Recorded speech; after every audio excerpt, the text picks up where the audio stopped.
Oh no, it looks like Yuengling decided to do a covert Bud Light tactic. Ah, man, just another one fell by the wayside. Well, if you can't tell the obvious amount of sarcasm, I was only putting on a little bit of an act. This is how you do this stuff appropriately. Realize that you might be funding something that seems a little bit sus for you, but then come back around and hold true to your morals. Here's how the original story ended up getting reported. Yuengling sponsors venue hosting PA Pride drag show for families. Huh. Need your drag fix before an iconic music fest drag show? Sorry, what? Well, the Queens return to Musket Fest Cafe presented by Yuengling on June 30th. Wait a minute, what? Okay, was somebody not made aware of this at Yuengling? Like, okay. This kind of runs contrary to all of the marketing that they put out in the wake of the Bud Light situation. Like, what exactly is going on here? So, beer brand Yuengling is reportedly sponsoring a venue hosting a drag show for all ages, in Bethlehem, Pennsylvania to celebrate Pride Month. Need your drag fix before our iconic Music Fest drag show? Need a drag fix before the drag show? Even just using the term fix kind of implies that there's an addiction related to it and that you need to, scratch the itch, get your little helper along the way. Isn't that kind of revealing in and of itself as to the entire, if we're to use the technical terminology behind addiction, mental illness? Anyways, the festival's Facebook page wrote on June 12th. So that's when this was reported. June 12th. Well, the Queens return to Music Fest Cafe presented by Yuengling on June 30th. It's weird. It's weird. That's the title sponsor? That's interesting in and of itself. And as you can see, especially with the linked video that they have right here, okay, we seen yesterday how well the Dodgers ended up making out, not literally, pause, with the drag nun fiasco. Kind of, I don't know if it's necessarily related to the skid and the fact that they got the brakes beat off of them 15-0 on Saturday night. Like, that was real tough shit that they have out there. But hey, man, you play stupid games, you win stupid prizes. So is that a situation that Yuengling was finding themselves in? Dragging with the Divas is a drag show featuring music performed by some of our favorite queens covering queens, hosted by Electra Fierce St. James. It's just all degenerate nonsense. Music Fest is selling tickets at the events through Arts Quest, a non-profit based in Bethlehem. All right. Not the good one, the degenerate one in Pennsylvania. Providing access to art, culture, and education programs for a diverse residents of Lehigh Valley and others who seek access to our community. Arts Quest tickets policies state that all persons entering the venue, including babies in arms, must have a ticket. It also states that attendance of children under 2 years of age may not be recommended for some performances. Not saying that they can't show up, just saying that, hey man, there's going to be some dudes in G-strings, and if a nut pops out, we're not really going to police the situation. That's on you as responsible parents to, mitigate the amount of naked man flesh that's going to be out there. Oh my God, this is still happening. This situation at least got caught, but just think about how many of these events are going on and the amount of parades that are out there with just some of the most heinous shit that I can't even show on YouTube. But that's going on in public, and that's totally fine by so many places. So yeah, that's the specific ticket policy, all that stuff as well. Just kind of, banal shit. Tim Pool, okay, highlighted the show, allowed babies to attend. Yeah, of course. All of their nannies are going to be performing at the show, so why not just bring them along, Saying that a member notified him of the event. After some digging, he found that the venue's questions and answer page confirmed that the event is family friendly. In a Twitter post, Poole highlighted the portion that says includes babies in arms. Venue confirms drag show allows babies is still happening. They don't know why the tweet was deleted. While Music Fest tweet was deleted, the Facebook post remains published.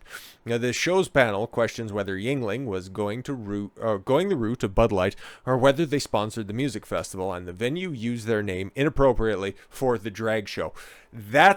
I think it's kind of malicious. That's what I'm thinking here. Trying to add a little bit of legitimacy to their event by saying that, hey guys, don't worry, it's not degenerate.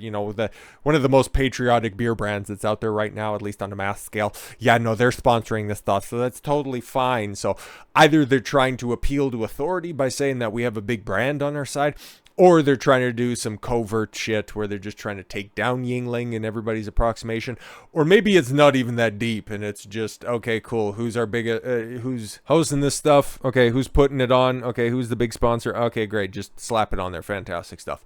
After Bud Light partnered with TikTok influencer Dylan Mulvaney. More on that disaster in the next video. Due to boycotts, their parent company Anheuser-Busch has lost more than $27 billion in market value from the beginning of the controversy in May, as well as June. Oh, as of June 2nd report. May was the worst month ever on record for the beer brand. The effect of the boycotts have seemingly caused other brands to tread carefully when it comes to supporting Pride initiatives. After controversy over the Pride display, Target moved their items to the back of the store, the back of the bus with all of your tuck-friendly swimwear, and took some of their items off their website to avoid a Bud Light situation. Their words in the emergency meeting themselves. However, Target has since lost $15 billion in market cap space and also had to clear out a bunch of different locations because of a bunch of trannies calling in bomb threats, but nobody wants to talk about that. Funny. It was recently reported that even Seattle brand Starbucks has banned Pride displays in their stores. Yeah, that's kind of a funny story that I've seen circulating out there as well. Even super woke Starbucks is deciding to peel it back on the Pride stuff. Well, if it's in Seattle specifically, mostly they just kind of need all the Pride banners, you know, to just kind of board up all of the broken windows that are out there. That kind of makes sense. The Starbucks Workers United group complained, taking a cue from Target, who bowed to anti-gay pressure and removed Pride merchandise. Corporate and district management are taking down the Pride decorations that have become an annual tradition in stores, trying to equate it to fucking Christmas decorations, you bunch of heathens. The Starbucks corporate has denied the allegations. Yeah, that's kind of why I haven't really reported on it, because it's like sorry, you can believe the Target situation because they're trying to appeal to everybody realizing that, oh, we kind of stuck our toe in the wrong pool over there. But for Starbucks, it's this was the same place that, you know, just ended up getting successfully sued for firing a lady back in the cut for being white. Yeah, the whole Pride stuff kind of seems directly in line with what they do. So to see this whole all ages family friendly drag show situation with Yuengling come up, it doesn't really seem like their brand. It really doesn't at all. So of course, to their credit, they decided to tweet out this response, which is very, very good. How long after the initial report? Okay, yeah, June 16th. So they were on it, making sure not to mince any language. Yuengling has been a supporter of Arts Quest for many years, along with over 300 local community supporters. We're proud to be a part of their efforts to revitalize the industrial neighborhood in Bethlehem, Pennsylvania. Given that they're headquartered and founded in rural Pennsylvania, it kind of makes sense that they'd want to be a part of the rejuvenation effort. It's just good business, right? Throughout the Arts Quest sponsorship, we have naming rights to the Music Fest Cafe presented by Yuengling. Ah, see, that's what it was. I actually didn't know what the statement said. All I know is that they came out and said, no, we ain't supporting any of this trendy nonsense. That's not our brand. So yeah, they are presenting the Music Fest, okay? The Music Fest Cafe presented by Yuengling. That's where they ended up, you know, taking and adopting the Yuengling language. We can go ahead and try to parse out why specifically that the drag show wanted to throw that on there. You can let your theories run wild. Arts Quest independently plans the events and policies that take place at this venue and all of their other performance areas. Yuengling actively promotes responsible drinking for patrons 21 years of age and older. We are working to align with Arts Quest regarding appropriate age restrictions for venues associated with our sponsorship. We support their decision to restrict attendance to 18 plus for the June 30th show. What's happening on June 30th? The all-ages, family-friendly drag show. So they're saying, hey, if you want our sponsorship, if you want to go ahead and continue to take our cash, make that degenerate, make that haram performance, and make it 18 plus. Because at the end of the day, what adults do for themselves, okay, whatever they want to do to entertain one another, fantastic. You go over there and do you, as long as it doesn't break any laws. Not too dissimilar to a gentleman's club, a big spearmint rhino performance, that's fine. But those are all age-appropriate events, just like these drag shows. There is no such thing as an all-ages drag show. Legitimately, all of it is fetishization. That's a tough one to say. And putting your sexual perversion out there on Front Street. Not necessarily something that you'd want to be doing in front of children, but here I am thinking from a logical, rational principled position. Lord only knows what they want to do, but you can go ahead and you can keep it over there. So with all that said, thank you all very much for the gift of your time. I've been Don Consuelo. I want you to follow your gut and get after it. Take care, everyone.